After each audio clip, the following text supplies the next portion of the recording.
daje bi nga xamante ni tey def nañ ko fii ci Goodred ànd ci ak suñuy partenaire Konam mi nga xamante ni dafa jël lépp loo xamante ni dafa nekk rek mariage précoce des enfants def ko sacerdoce yenn ko di daw ak moom waaye processus bi dañ coo àndoon ak Carrefour àndoon ci ak World Vision ànd ci ak Save the Children tey jii nag ñu ànd ci ak UNICEF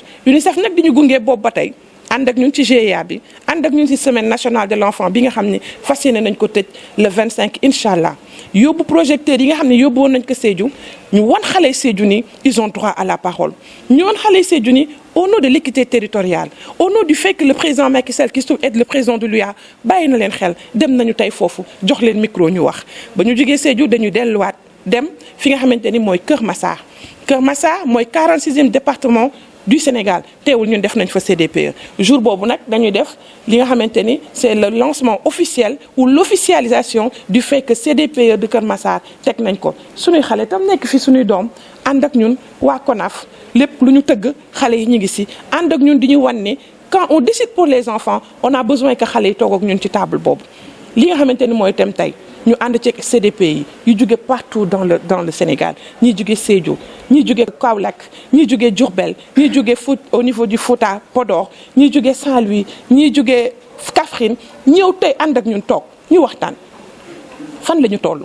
dañuy valider li ñu arrêté buñ ko valider ba pare ñu ni nan la ñuy tracer feuille de route pour waxtaan sensibiliser kilifa diine yi ndax nag ay jiñ lañ ci société bi sensibiliser clergé Monseigneur Benjamin Ndiaye recevoir ñu waxtaan ak ñun sensibiliser toute la communauté sénégalaise je veux dire les parents je veux dire les femmes je veux dire képp koo xamante ni jur nga mbaa nga toll ci mbaa nga def ko ba pare nga xam ni kat xale yii buñ leen mayee dañuy am loo xamante ni mën na leen jot tant sur le plan physique waxuma ko sax mais sur le plan psychologique la taxoon ngay def bu demee bay yàq la taxoon yëngu kon nga xam ne jaratu ko. bon impact bi ñuy xaar mooy nit ñi dégguñu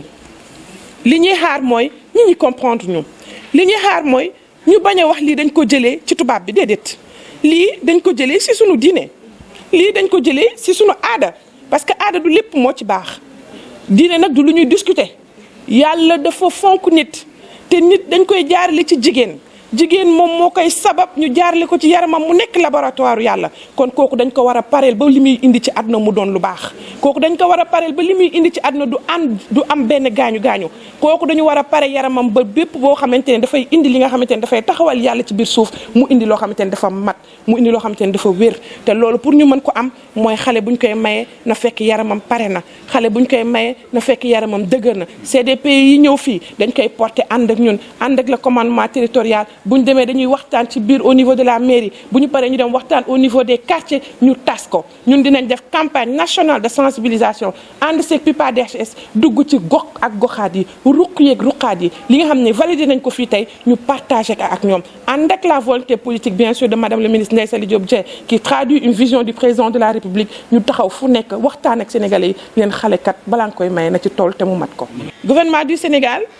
dafa ànd ak madame le ministre Ndeye Saly Diop Dieng ci ministère am bi nga xamante ni dañ koo dénk njaboot gi dénk ko xale yi dénk ko jigéen ñi ñun nga xamante ni c'est la direction ñu nekk bras ouvrier wam ñun ñoo nekk les commis dañoo wàcc ci mbedd bi di def ce qu'on appelle le retrait des enfants en situation de rue loolu gouvernement du Sénégal dafa dégager benn programme presque 10 000 xale génnee nañ ko ci mbedd bi fukki junni xale génnee nañ leen ci mbedd bi ci fukki junni yooyu am na téeméer ak juróom-ñett fukk ak juróom-ñett je veux dire 198 yu ñu génnee yoo xamante ni dëkkuñu au niveau du Sénégal ñu yóbbu leen au niveau de la sous-région ñuy wax ni xale yi nekk ci mbedd bi état mën na def état mën na décider mais il faut que waajur yi itam seet nan nañ leen di téye loolu nag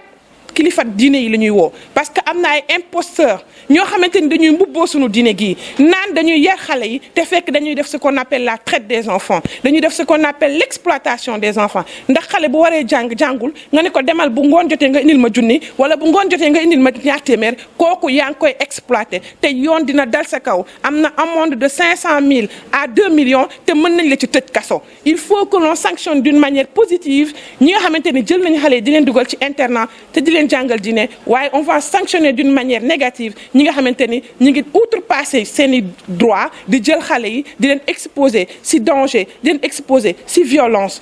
loolu rafetlu wuñ ko may tëjee ci benn yëf seetlu nañ depuis un moment xale yi ñu ngi leen di rey xale yi ñu ngi leen di attaqué xale yi ñu ngi leen di violé nañu arrêté te ñuy wax yaay yi nañu toog bàyyi xelaat doom yi bàyyi waat xel bu baax xale yi ndax la tax ngay sonn bu demee ba nga fàtte ko kon jaratul ngay sonn place su xale fépp la ba mu des ci mbedd et j'en appelle aux politiques à la veille des élections politiciens yi nañu xam ne xale yi ñu ngi xool ci ñoom xale yi ci ñoom la ñuy roy nañu bàyyi l'apanage de la violence te ñu jàngal xale yi la persévérance ñu jàngal xale yi le culte de l'excellence ci loolu lañ leen di woo au nom des enfants du Sénégal.